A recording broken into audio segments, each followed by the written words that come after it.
Warahmatullahi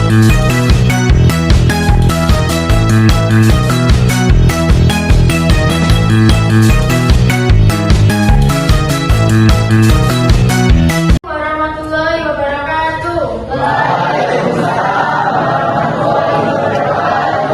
Selamat pagi anak-anak.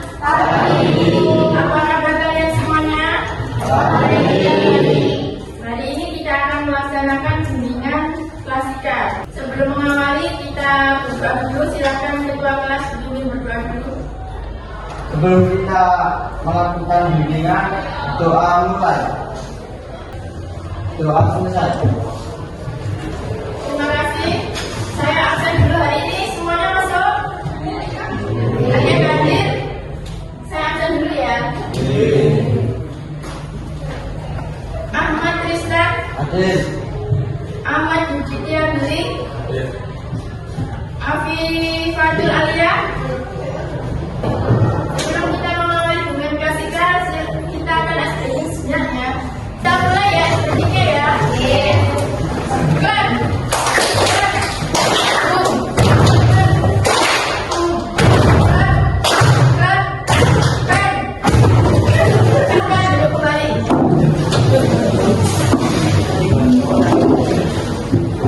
Bimbingan klasika kali ini kita akan mengangkat tujuannya adalah yang pertama, kalian mampu mengetahui jenis-jenis emosi. Yang kedua, kalian mampu mengenali emosi yang kalian rasakan. Yang ketiga, kalian dapat mengelola dan mengekspresikan emosi yang kalian rasakan. Sekarang saya tanya ya, pernahkah kalian marah, sedih, galau, senang itu dalam satu hari? Pernah nggak? Terus biasanya kalau kalian kesal atau marah, apa yang kalian lakukan? Tidur. Ada lagi? Sholat. Ada lagi? Kalau kalian marah, kecewa itu biasanya apa? Ngaji. Baca Quran. Nangis. Bagaimana kalian tahu teman kalian atau teman sebabu kalian atau mungkin ganti kalian itu sudah bersedia? Bagaimana kalian tahu? Tanya, Bu. Raut wajahnya. Raut wajahnya. Kelihatan ya. Iya. Nangis. Nah, di sini saya akan memberikan contoh zona emosi. Zona emosi ini disimbolkan beberapa warna. Ada warna merah, hijau, biru, dan kuning. Merah itu simbolnya marah, kesal, frustasi, ingin berteriak. Sedangkan hijau, tenang, fokus, bahagia, semangat. Biru, sedih, lelah, kurang motivasi, kecewa. Sedangkan kuning, cemas, gugup, ragu, bingung. Nah, setiap hari kita mengalami banyak emosi. Nah, itu wajar ya, normal. Hari ini kita akan bermain zona emosi. Nanti Bu Ida akan membacakan sesuatu situasi atau keadaan. Nah, kalian simbolkan kalian masuk ke zona emosi yang mana sesuai dengan warna ini tadi ya. Ingat ya, kalau merah itu marah, kesal, frustasi, hijau itu tenang, fokus, bahagia, semangat. Kemudian biru, sedih, lelah, kecewa, kurang motivasi. Sedangkan kuning, cemas, gugup, ragu, dan bingung. Contohnya seperti ini ya. Saya mendapatkan kabar teman saya pindah sekolah. Saya mungkin masuk ke zona biru. Apa tadi zona biru? Ya, contohnya seperti itu ya. Nah, sekarang saya tanya, apa ya? Coba-nya yang di depan ini. Situasi satu, ada ulangan dadakan. Pagi ini guru matematika tiba-tiba berkata, anak-anak hari ini kita ulangan mendadak. Kamu belum belajar karena semalam ketiduran lebih awal. Kamu berada di zona mana? Kuning. Apa tadi kuning? Cemas, gugup, ragu, gelisah. Oke. Sekarang situasi yang kedua, Mbak. Ini situasi yang kedua, kamu menang dalam perlombaan. Kamu baru saja diumumkan sebagai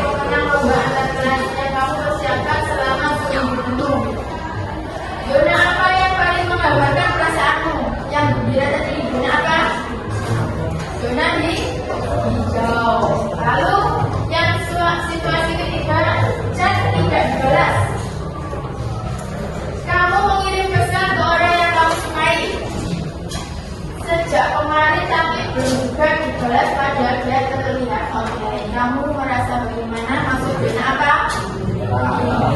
Merah. Apa tadi merah? Sekarang situasi keempat. Nilai tidak sesuai harapan. Kamu sudah belajar keras untuk ujian, tapi nilai yang kamu dapatkan tidak sebaik yang kamu harapkan. Emosi saat itu masuk ke zona apa? Coba Mbak maju ke sana. Kamu baca dulu situasi keempat. Nilai tidak sesuai harapan, kamu sudah belajar keras untuk ujian, tapi nilai yang kamu dapat tidak sesuai yang kamu harapkan. Emosi saat itu masuk ke zona apa? Nah, Bapak tadi kecewa, sedih, ya. Oke, terima kasih. Saya lanjutkan situasi kelima. Situasi kelima.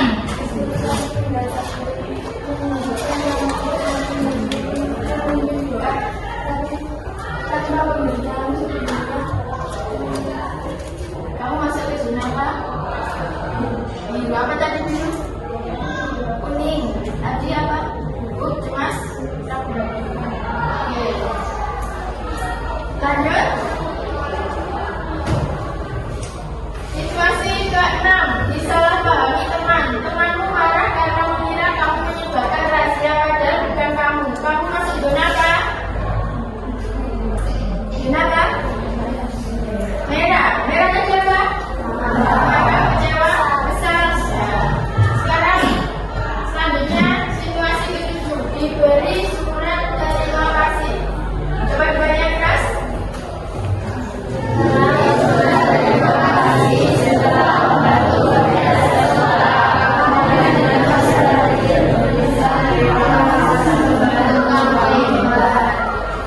Setelah kita belajar zona emosi tadi, ini silakan kalian refleksikan yang sudah kalian alami. Zona mana yang paling sering kamu alami di sekolah? Zona apa? Biru. Biru tadi apa? Karena apa? Karena apa yang membuat sedih? Capek karena apa? Ada yang menambahkan? Zona apa yang sering kamu? Hijau. Apa? Zona hijau tadi? Karena apa? Apakah mudah berpindah dari zona merah ke zona hijau? Mudah tidak? Bagaimana caranya untuk pindah dari zona merah ke zona hijau? Menenangkan diri, mengambil nafas seperti itu ya. Menenangkan diri, menenangkan diri. Nah, ini siapa yang bisa kamu ajak bicara saat kamu berada di zona merah begitu? Siapa kira-kira? Pasti. Teman. Ada lagi? Guru. Ada lagi? Mungkin orang tua, ibu. Ya, benar. Apa kebiasaan kecil yang bisa membantu kamu kembali ke zona hijau? Kebiasaan contoh kecil yang membuat kamu bisa kembali ke zona hijau. Cerita. Dengan cara curhat, cerita. Ada lagi yang menambahkan? Menulis buku diary. Seperti itu. Ya. Apa itu emosi? Ada yang tahu? Emosi adalah reaksi perasaan terhadap sesuatu yang kita alami. Contohnya apa? Senang, sedih, marah, takut, malu, cemas. Ya, emosi itu bukan hal yang untuk disembunyikan, tetapi emosi itu adalah untuk dikenali dan dikendalikan. Nah, di sini ada peta emosi yang menggambarkan perasaan kalian. Self awareness, yaitu mengenali peta emosi. Peta kemampuan untuk memahami emosi, pemikiran dan nilai-nilai yang mempengaruhi perilaku dalam berbagai situasi. Saya bisa mengenali emosi saya seperti senang, sedih, takut, malu, khawatir. Nah, dalam peta emosi ini, ya bisa digambarkan ya. Happy itu senang, excited itu apa? Semangat. Tender itu apa? Peduli. Scared, takut. Angry, marah. Sad, sedih. Nah, ini kamu bisa menggambarkan kamu sedang berada di peta yang mana, ya? Oke? Mengelola diri atau self management ini untuk mengelola emosi, yaitu kemampuan untuk mengatur emosi, pemikiran dan perilaku secara efektif situasi yang berbeda. Saya tahu caranya untuk menenangkan diri saya saat marah, takut, khawatir. Ayo kenali otak kita. Dengan mengenali otak kita bisa jadi pengendali emosi kita. Nah, tangan ini kita gambarkan sebagai otak kita dan diri kita. Nah, otak kita itu terdiri dari 3. Ada neokortex, ada limbic brain, ada reptilian brain. Neokortex itu adalah otak berpikir. Sedangkan limbic brain itu adalah otak emosi. Kemudian reptilian brain itu adalah otak reptil atau yang bisa disebut juga dengan dinosaurus. Pada mode ini, nah ini adalah peta otak emosi.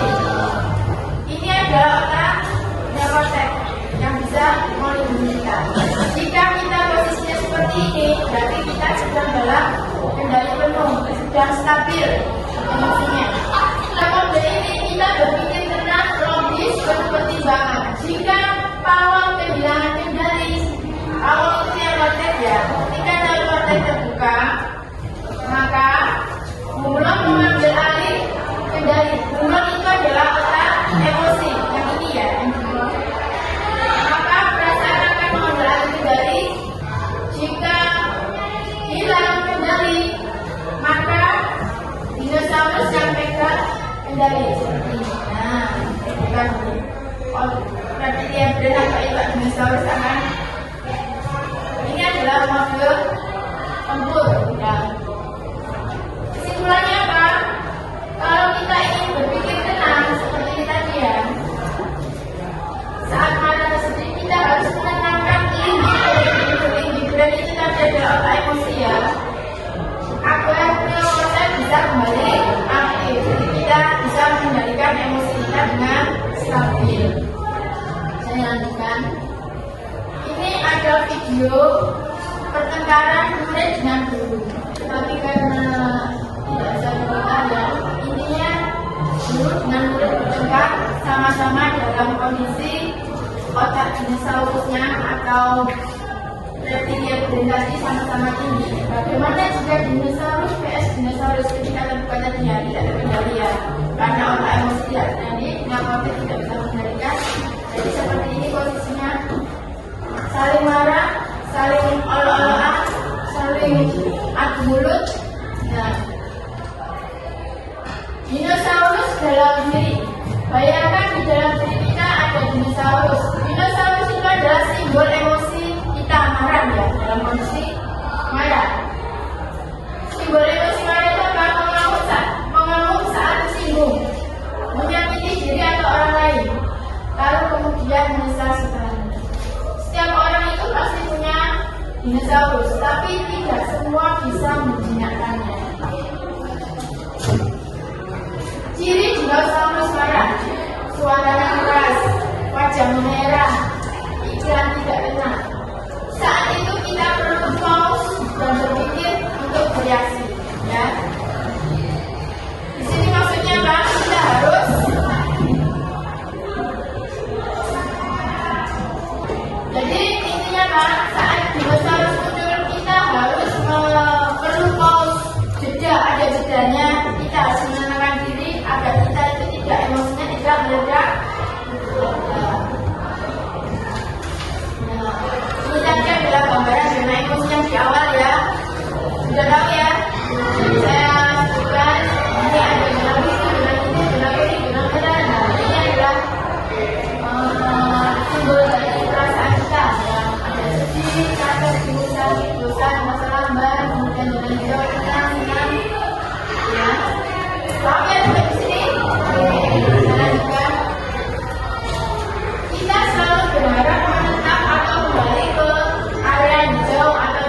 Ya, kita bisa bergoyang kalau mendengarkan musik, boleh, atau senam, olahraga, voli dan sebagainya, pokoknya bergerak ya. Selanjutnya bisa melakukan meditasi, melakukan yoga, mungkin apa, terapi kayak untuk menenangkan diri. Selanjutnya, nah, ini bisa satu anak mencontohkan di depan. Kita akan melakukan yang namanya terapi relaksasi Jepang. Nah, atau semuanya saja. Coba pegang tangannya begini. Kemudian pegang jempolnya. Jempol yang kiri dipegang. Nah, duduk dengan posisi nyaman, tarik nafas pelan.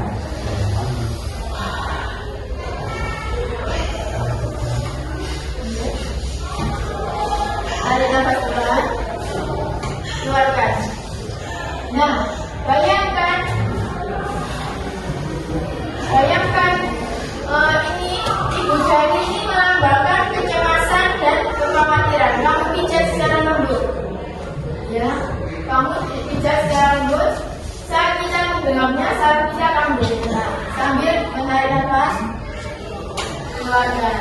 Lakukan sebaliknya, pindah ke sisi yang kiri, kanan, ya. Dipegang, menarik nafas.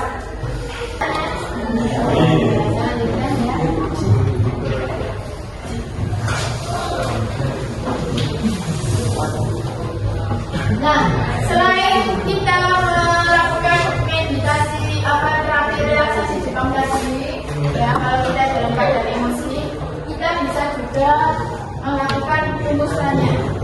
Rumusannya ini apa? Nah, yang pertama adalah tahan diri, tarik nafas dalam-dalam, keluarkan. Ayo, apa yang terjadi? Pahami situasi. Kira-kira kalian sedang dalam kondisinya seperti apa? Kemudian nilai perasaan. Apa yang kamu rasakan sekarang? Apa yang kamu rasakan sekarang? Dia yakin respon baik. Pilih tindakan positif dan tenang. Lalu aku harus berbuat apa? Menentukan kata konkret yang bijak dan bisa menjawab setelah berpikir dengan benar. Ya, paham ya? Jadi kamu bisa melakukan relaksasi tadi. Selanjutnya, kalau masih belum stabil, kamu bisa melakukan rumusannya. Nah, selanjutnya untuk mengaplikasikan kenali emosi ini, silakan satu kelas dibentuk 4 kelompok ya untuk membuat proyek bertema kelola emosi. Keluarkan alat tulisnya.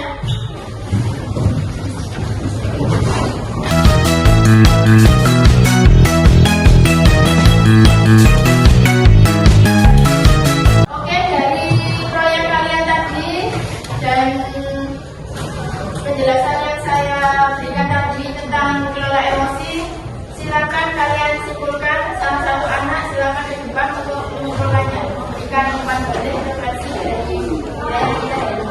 Silakan. Iya.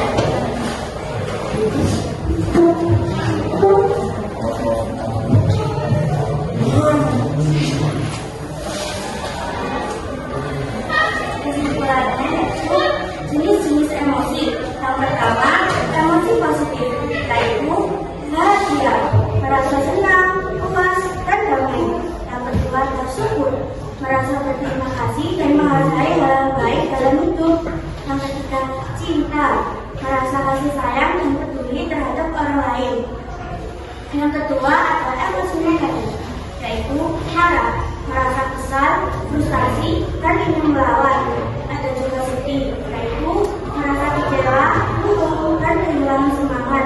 Takut, merasa cemas, khawatir, dan was-was. Jijik, merasa muak, tidak suka, dan ingin menjauh. Yang ketiga adalah emosi netral, yaitu kaget, merasa terkejut dan tidak siap, ingin tahu, merasa penasaran dan ingin tahu lebih banyak. Cara mengelola emosi. Yang pertama, mengenali emosi.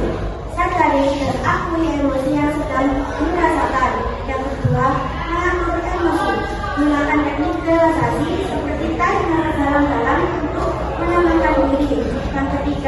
mengungkapkan emosi. Ekspresikan emosi dengan cara yang sehat, seperti berbicara dengan teman atau menyusul. Yang keempat, menerima emosi. Menerima emosi yang dirasakan tanpa menghakimi diri sendiri. Cara mengekspresikan emosi. 1. Berbicara. Ungkapkan perasaan dan pikiran dengan kata-kata yang jujur dan terbuka. 2. Menulis. Tulis perasaan dan pikiran dalam jurnal atau surat. 3. Kreativitas. Ekspresikan emosi melalui seni, musik, kegiatan atau kegiatan kreativitas lainnya. 4. Gerakan fisik. Lakukan aktivitas fisik seperti olahraga atau yoga untuk melepaskan emosi. Dengan mengenali, mengelola, dan mengekspresikan emosi dengan cara yang sehat, kita dapat meningkatkan kesejahteraan mental dan membangun hubungan yang lebih baik dengan orang lain. Oke, terima kasih. Tepuk tangan dulu untuk kalian. Oke, dari layanan kasih tentang mengelola emosi ini tadi sudah diberikan umpan balik dari teman kalian. Jadi kesimpulannya adalah mengelola emosi berarti kemampuan untuk mengenali, memahami, dan mengendalikan perasaan diri sendiri maupun orang lain secara baik. Lalu, dengan pengelolaan emosi yang baik, seseorang dapat merespon situasi bijak, menjaga hubungan sosial yang sehat. Kemudian, serta mengambil keputusan secara rasional tanpa dikuasai oleh amarah, kesedihan, atau stres. Ini merupakan keterampilan yang sangat penting untuk mencapai kesejahteraan mental dan keseimbangan hidup. Oke, demikianlah layanan klasika kali ini. Semoga yang kita bahas, kita kelola emosi ini bermanfaat buat kita semua. Sebelum kita mengakhiri, kita tutup dengan doa dulu. Saya ingin berdoa. Berdoa, mulai.